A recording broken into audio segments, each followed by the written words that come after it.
Hello everyone, welcome back to our channel Jai minutes. और आज मैं आ गया हूँ तुम्हारे लिए लेकर टैकलिंग ब्रेन फॉग। ये वीडियो मैं क्यों बना रहा हूँ? ब्रेन फॉग क्या होता है?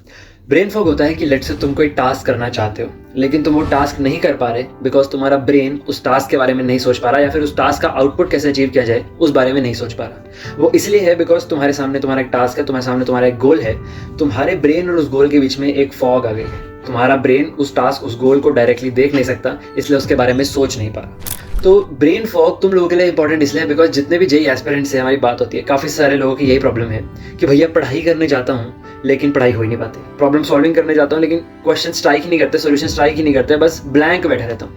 तो वो ब्लैंक क्यों बैठे रहते हो? तुम्हारा पढ़ाई में मन क्यों नहीं लगता? बैठे बैठे टाइम वेस्ट होता रहता है लेकिन कुछ प्रोडक्टिव नहीं हो पाता। उन सब का रीज़न है कि तुम्हारी प्रोडक्टिविटी रिड्यूस हो गई है बिकॉज ब्रेन के आगे एक फॉग आ गई।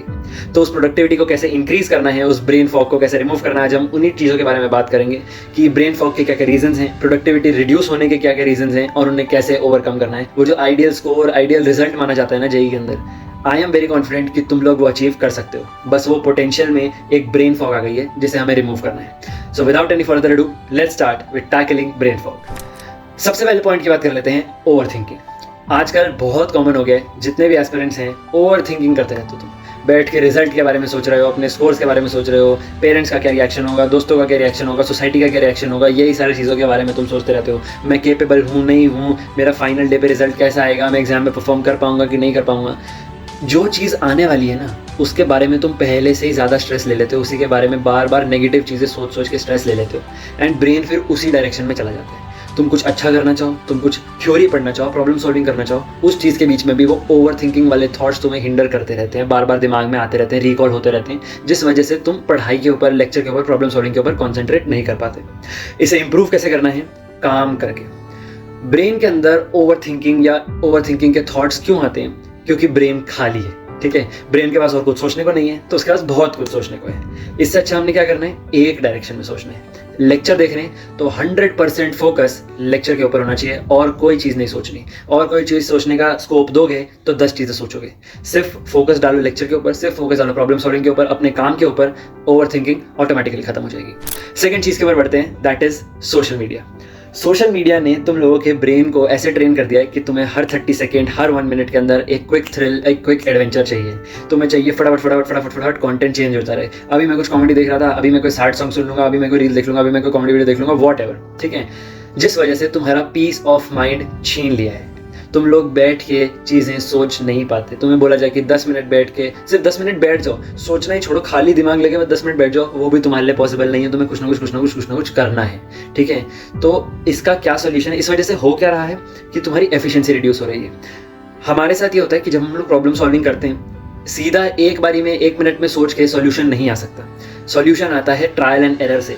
कोई नया क्वेश्चन है तो उसके अंदर चीज़ें ट्राई करनी पड़ेंगी, उसमें डिफरेंट मेथड्स लगाने पड़ेंगे। लेकिन अगर हमारा ब्रेन 10 मिनट के लिए चलेगा ही नहीं, अगर हम लोग 1 मिनट में सोच के थक जाएंगे और आगे सोच ही नहीं पाएंगे, डिफरेंट मेथड्स के बारे में नहीं सोच पाएंगे, देन फिर हमारी एफिशिएंसी रिड्यूस हो गई बिकॉज हम क्वेश्चन सॉल्व ही नहीं कर पा रहे। तो इसको कैसे सॉल्व करना है? सोशल मीडिया का जो पंगे हैं छोड़ दो, सैक्रिफाइस इट।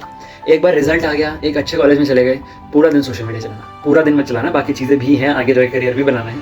बट जितना स्ट्रेस जेई के टाइम पे है ना, उसका कुछ भी परसेंटेज कॉलेज में नहीं होता, ठीक है। जेई में इतना सारा स्ट्रेस होता है, कॉलेज में इतना से होता है, बस एग्जाम्स आते हैं तब पढ़ना होता है, या फिर तुम अपना आगे प्लेसमेंट्स वगैरह के लिए प्रिपेयर कर रहे हो तो तब पढ़ना होता है। बट इन जनरल स्ट्रेस कम होता है। तो एक बार पढ़ाई कर लो, अच्छा सा रिजल्ट ले आओ, अच्छे से कॉलेज में चले जाओ, तो जितना मर्जी दोस्तों को डीएम करो, जितने मर्जी रील्स देखो, लाइक करो, स्टोरी डालो, वॉट एवर, अभी के लिए लीव इट। तीसरी चीज़ के ऊपर बढ़ते हैं, sleep cycle. A lazy mind can't work to the fullest. बहुत सारे बच्चे ऐसे होते हैं, कुछ तो ऐसे हैं, मतलब मेजॉरिटी जो वीडियो देख रहे हैं, जिन्हें ना तो नींद आती है ना वो सोने की कोशिश करते हैं। पूरा दिन बैठ के रील्स देखते हैं, फिर सडनली गिल्ट होता है, पढ़ाई करने बैठते हैं, 1 घंटा पढ़ाई करते हैं, फिर वापस रील देखने बैठ जाते हैं, वापस कुछ रैंडम काम करने बैठ जाते हैं एंड दिन पूरा वेस्ट हो जाता है। और रात को, क्योंकि तुम पूरा दिन बस आराम कर रहे हो और कुछ थकान नहीं हो रही तुम्हें, तो रात को नींद भी नहीं आती। या फिर कई लोग ऐसे होते हैं जो इवनिंग में या फिर आफ्टरनून में 1-1.5 घंटा सो जाते हैं, रात को फिर नींद नहीं आती, या फिर कई बार ओवर थिंकिंग की वजह से रात को नींद नहीं आती। वॉट एवर रीज़न, रात को नींद नहीं आती। 4 घंटे 5 घंटे हम लोग रात को सो रहे हैं तो पूरा दिन फिर लेथार्जिक रहोगे और पढ़ाई नहीं हो पाएगी। मैं यहाँ पे उन लोगों की भी बात करना चाहता हूँ जो सीरियसली पढ़ाई कर रहे हो बट स्लीप साइकिल पे ध्यान नहीं दे रहे, ठीक है। तुम लोग 4-4 बजे तक पढ़ाई कर रहे हो, फिर 8 बजे 9 बजे उठ के फिर पढ़ाई शुरू कर रहे हो। आई एम नॉट सेइंग कि पढ़ाई कर रहे हो तो वो गलत है, ठीक है। Well and good, you are dedicated, लेकिन स्लीप साइकिल पे ध्यान देना है, बॉडी को फिट करना है, बॉडी को एक रिजुविनेट होने का टाइम दो। बॉडी बहुत ज़्यादा काम कर रही है, बहुत एनर्जी कंज्यूम हो रही है, थोड़ा सा एनर्जी वापस बिल्डअप होने का टाइम दो। At least take 6 hours of sleep. मैं इससे ज़्यादा तुमको कह भी नहीं रहा, बहुत चीज़ें पढ़ने को है तुम्हारे पास, उसके बाद आराम से सोते रहना। 6 घंटे की स्लीप लो, but definitely take 6 hours of sleep. उससे एक तो बॉडी फ्रेश रहेगी, पूरा दिन एनर्जी रहेगी, लेथार्जिक नहीं रहोगे, एफिशिएंसी बढ़ेगी। फोर्थ चीज़ के ऊपर आते हैं, जंक फूड। ये बहुत बड़ी कॉमन प्रॉब्लम है, ये ज़्यादा बात की नहीं जाती यूट्यूब के ऊपर।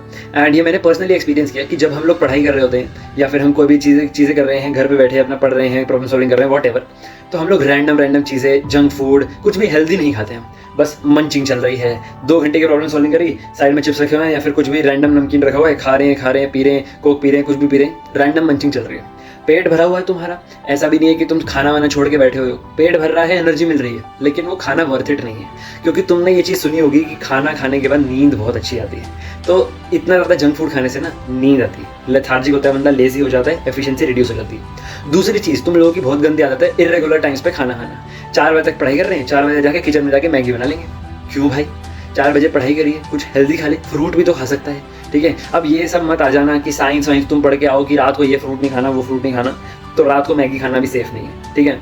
हेल्दी नहीं है रात को मैगी खाना 4 बजे उठ के। तो अवॉइड करो इरेगुलर इंटरवल्स पे खाना खाना, अवॉइड करो जंक खाना, ठीक है। अच्छी चीज़ें खा लो, अगर तुम्हें मंचिंग करनी है, मखाने जैसी चीज़ें खा लो, दैट इज़ गुड, ठीक है। फ्रूट्स खा लो, ये नमकीन चिप्स वगैरह अवॉइड करो। फाइनली मेडिटेट, ठीक है। अभी मैंने तुमसे जंक फूड की बात करी, बॉडी को सस्टेन करने के लिए, बॉडी में एनर्जी चाहिए तो हमें खाना खाना पड़ता है। तो ब्रेन को अगर थका रहे हैं, ब्रेन को एनर्जी चाहिए, तो ब्रेन को खाना देना पड़ेगा। दैट मीन्स ब्रेन को रेस्ट देना पड़ेगा, उसको वापस फ्रेशन अप करना पड़ेगा। तो उसके लिए relax, take a deep breath, थोड़ी देर 10-15 मिनट मेडिटेट कर लो। ऐसा कोई नहीं है तुम्हारी पढ़ाई वेस्ट हो रही है, वैसे भी तुम अभी लो एफिशिएंसी के ऊपर हो, तो मेरे को कमेंट में कोई मत बोल देना कि भैया ये फिजिकल एक्टिविटी, ये मेडिटेशन वगैरह से पढ़ाई रिड्यूस हो रही है। ऐसा कुछ नहीं हो रहा तुम्हारे, मेरे को भी पता है, ठीक है। तो मेडिटेट करो 10-15 मिनट, आराम से रिलैक्स करो, तुम्हें अच्छा लगेगा, बॉडी अच्छे से बाउंस बैक कर पाएगी, ब्रेन अच्छे से बाउंस बैक कर पाएगा, ठीक है। तो बॉडी थक जाती है, बहुत ज़्यादा कंज्यूम हो जाती है, दिन के अंदर बहुत सारी चीज़ें पढ़ते हो, तुम सॉल्विंग कर रहे हो, थ्योरी पढ़ रहे हो, पिछला रिवाइज कर रहे हो, नया पढ़ रहे हो, तो ब्रेन तुम्हारी मेमोरी वगैरह काफ़ी कंज्यूम हो रहा है। तो उसके लिए उसको वापस रिचार्ज करने के लिए मेडिटेट करना है। तो ये थे 5 टेक्निक जो मैंने तुम्हें बताई, जिससे तुम अपनी प्रोडक्टिविटी इंक्रीज कर सकते हो, जिसकी वजह से जो ब्रेन फॉग वाली इशू थी वो रिड्यूस हो जाएगी एंड इवेंचुअली खत्म हो जाएगी। तो ये चीज़ें इंप्लीमेंट करके देखना, एंड जब ये सक्सेसफुल हो जाओ तो मेरे को कमेंट्स में आके जरूर मेंशन करना कि तुमने ये इंप्लीमेंट किया और तुम्हें इसके बेटर रिजल्ट्स मिले, बेटर आउटपुट मिला। और कोई भी तुम्हारे डाउट्स हो तो do mention in the comments. See you in the next video. This is Sijil Manocha signing off, bye bye.